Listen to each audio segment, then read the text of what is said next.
Hi, I'm Jill, the Senior Home Economist for Sunbeam, and today's recipe is a classic sponge with a beautiful caramel salted buttercream filling with it topped with a chocolate ganache. Very, very decadent and very lovely. We're going to use the MX9200 or the Cafe Series Planetary Mixer to make the sponge. And I know a lot of people out there have a bit of difficulty making that perfect sponge, so I'm going to show you just how easy it is. Let's start off with eggs, 4 eggs in total, and place those into the mixer. And you'll notice I've got the balloon whisk on because the idea of a sponge is to incorporate as much air as possible. So let's just turn the speed dial up here to 3 or 4, just to mix those eggs in together to begin with. That's enough. I'm going to press the pause button now and add the caster sugar. So we have 1 cup of caster sugar going in there. Let's hit the button again where I press pause, and away it goes again. Just combine those ingredients on a slow speed to begin with. Once you're satisfied that they're all well and truly incorporated, then put the speed up. I've got that on about a speed 10 now. And what I'm looking for is a really light, creamy colour. And then I know that it's time to add the flour. All right, that looks lovely now. It's just a really light, pale cream colour and just really thick, about the same thickness as a thickened cream. I'm now going to add to that the corn flour, which has got raising agents of cream of tartar and baking soda through it. Now I've already sifted this twice, so this is the 3rd sifting. Now why do you sift the flour 3 times? To incorporate more air.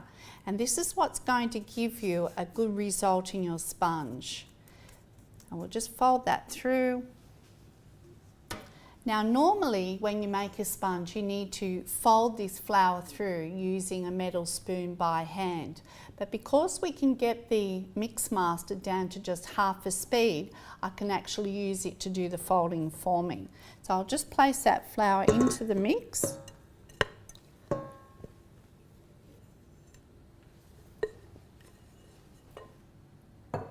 Now lower the head back down.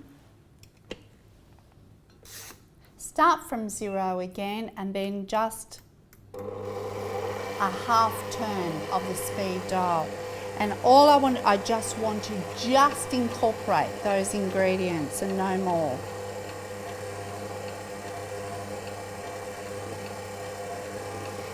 That's done. That's all it takes.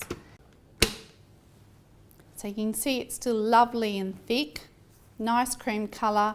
Still lots of air in there as well. So unlock the bowl from the base, and I've prepared 3 pans that I've lined with baking paper on the base of them. So they're 3 20cm sandwich pans because our cake today is going to have the 3 levels on it.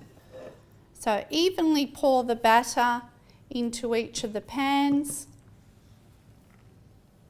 I've already preheated the oven on fan force to 170 degrees Celsius. And these sponge cakes are only going to take about 12 minutes to cook. So just even them out, gentle little tap, and I'm just going to place them in the oven.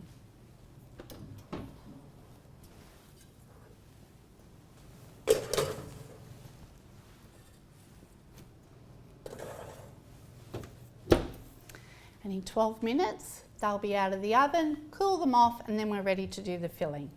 So whilst the sponge cakes are cooking in the oven, let's get on and make the beautiful salted caramel buttercream that's going to go in between the layers.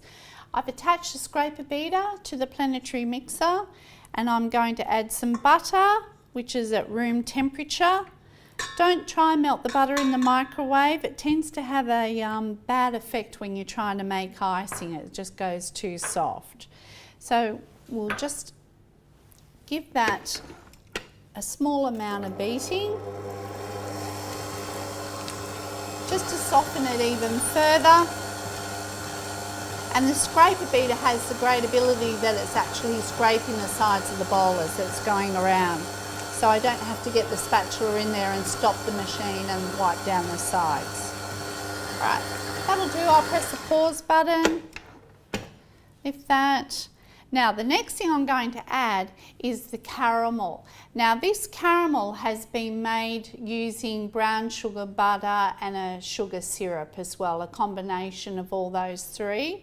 You can do a couple of little cheap methods which we'll add into the recipe. You can buy a caramel sauce and do it that way as well if you want to. So I'll just add some of the caramel, not all of it, and mix that through. Just press start again. I'll just make sure that's well combined in with the butter. This is a really lovely flavour with the plainness of the sponge cakes, because sponge cakes don't have a lot of flavour. It's all about what you put into them. And I know that jam and cream is the typical filling for a sponge cake and usually everyone's favourite, but this is just a nice alternative to that. So that's mixed in well. We'll press pause. And what I'm going to do now is add some icing sugar. Now, because we have the caramel in there, it's already very sweet. So you don't need to add a great deal of icing sugar like you normally would with a buttercream. So I've probably added about a cup there. Now we'll start that on a low speed so that we don't get icing sugar all over us, or you can put your guard on as well. Just mix that through. Now at the beginning of the recipe I told you it was a salted caramel buttercream. And you might think I'm crazy, but salt and the caramel is a wonderful combination. You've got that tartness and that sweetness at the same time, and it's just beautiful. So that's mixed in nicely now. So here goes the salt. Now be generous with it because you do want to get those flavours. So I'm probably adding about a teaspoon of salt, and it's not a table salt. You can see it's a coarse salt. So a sea salt or a sea flake would be the ideal salt to use. And just mix that in.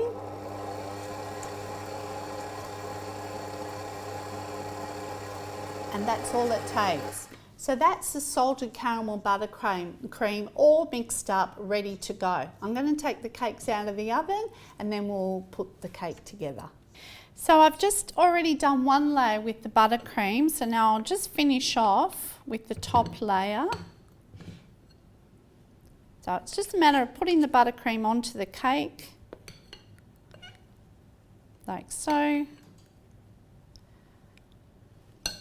Spread it out with a knife so it's nice and even. Make sure you go right to the edges because we're not covering the sides of the cake up, so it'll be really lovely to be able to see what the filling is inside.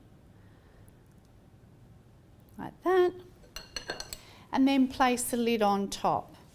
Now it's at this stage that I recommend you transfer the cake to the stand that you want to serve the cake on, and then place it in the refrigerator just to allow it to set slightly. Right, so we've now finished the cake, put it onto a lovely cake stand. All that's left to do now is decorating it, which is the fun bit. So we're going to pour a lovely chocolate ganache over the top of the cake.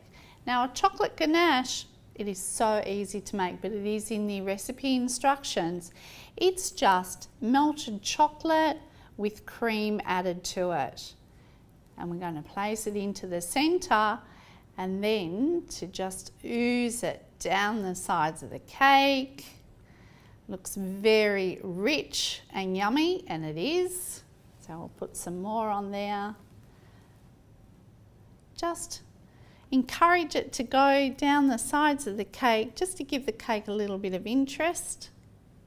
And then to finish it off, I got some honeycomb coated in chocolate and the rolling pin, smashed it up a little bit in a plastic bag, and I'm just going to sprinkle that on top. just to give it a nice texture and a little bit of crunch to the bite, and it goes really well with the salted caramel buttercream in the centre. And there you have a beautiful basic sponge cake turned into a gorgeous salted caramel buttercream sponge cake. Hi, I'm Jill, Senior Home Economist for Sunbeam, and today we're going to look at the LC9000, or in simpler terms, the Cafe Series food processor, with a unique double bowl and a huge 1400 watts of power. And let's just have a close